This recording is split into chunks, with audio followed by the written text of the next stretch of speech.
Good afternoon, this is Jeff with Sewer Tech Northwest. We're at 14942 Southwest Burgundy Street here in Tigard, located just to the right of the front door.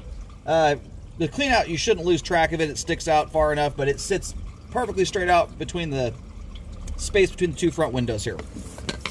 Big 4-inch ABS clean out. I'm going to check the overall condition and serviceability of the sanitary sewer line. Water's running, we are zeroed out, and off we go.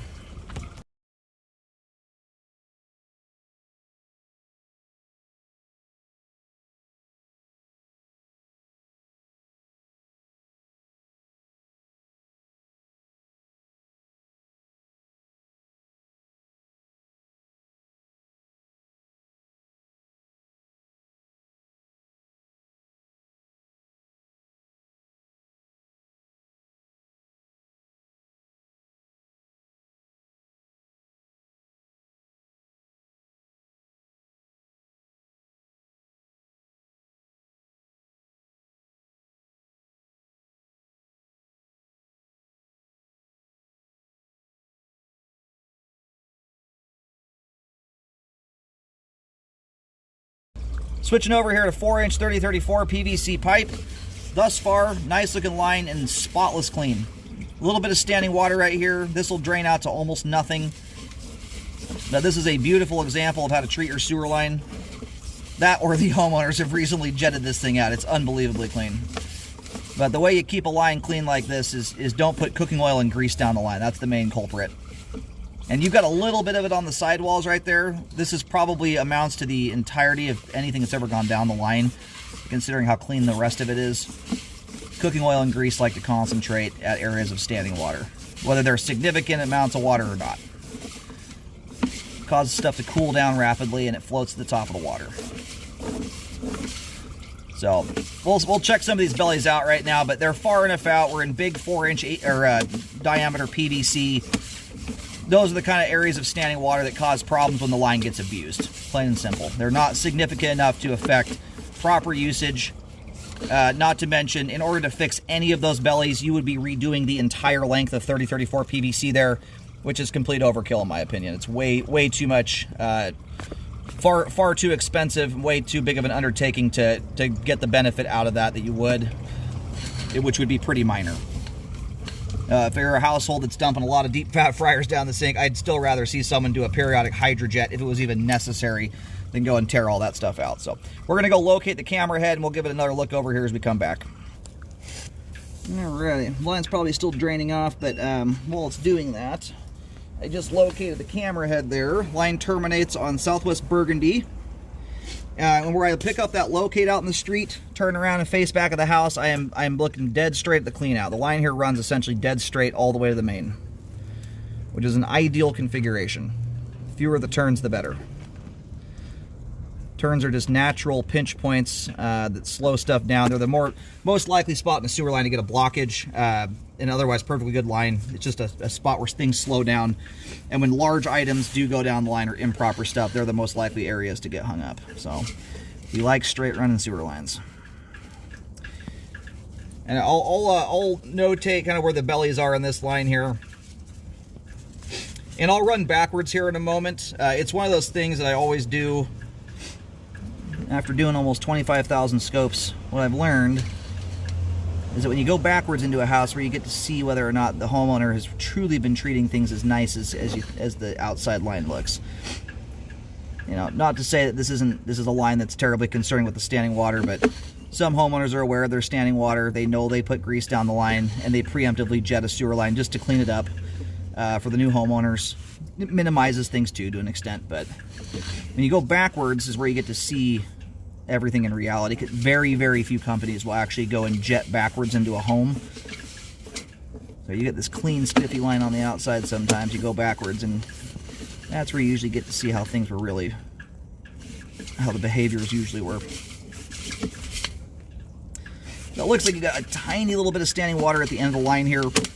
It's very minute. About 61 feet to 64 feet there. You've got about a 32nd of an inch.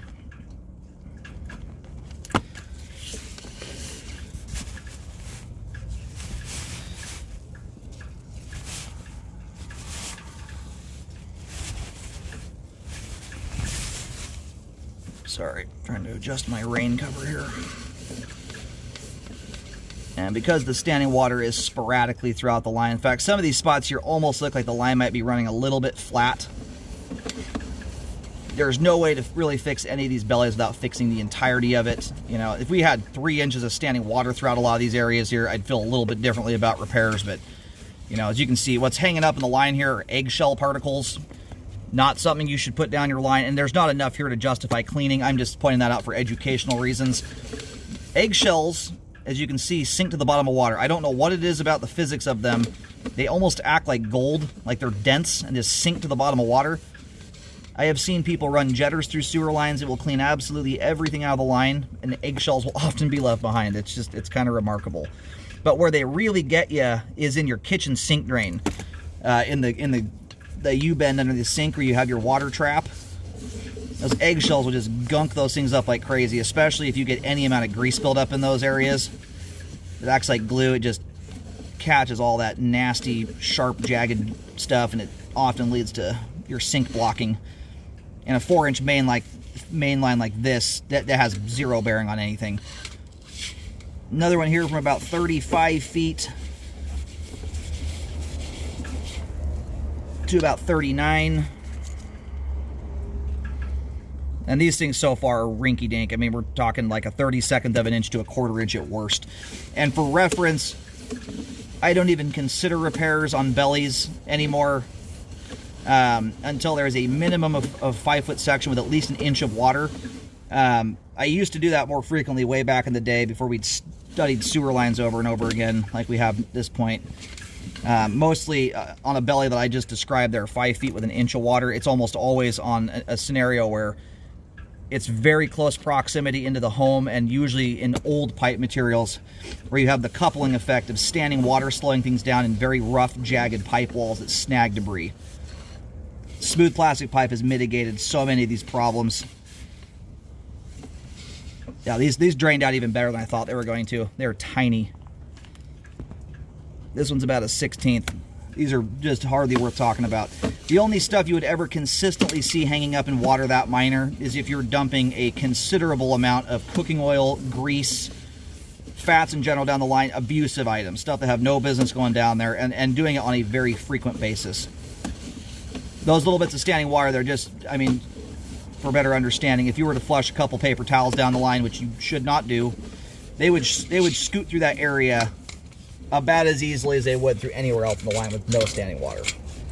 That kind of stuff has very little bearing on flow at all. And I just went backwards there through the foundation wall. Everything from this point beyond is all exposed piping going back into the home. Home inspector looks at that stuff for leaks and whatnot down the crawl space.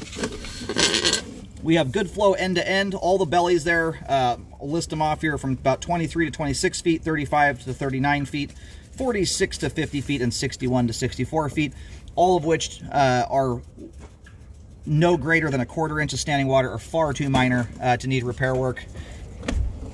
That's hardly even my opinion anymore. This is just the reality. I've seen so many of these over the years that it's just not worth messing with. And when you consider what it would cost to fix that, it would just be silly. Talking about, you know, $15,000 repair to fix something that is causing zero issues. And if you notice, we went backwards there, how clean the interior line was. This is how clean this line is. This is a natural state look at this thing. So treat your line right, you won't get buildup. And that goes for lines with bellies or not. Sewer line is functioning properly at this time. All the pipe is in good condition, superbly clean, has good flow to the main.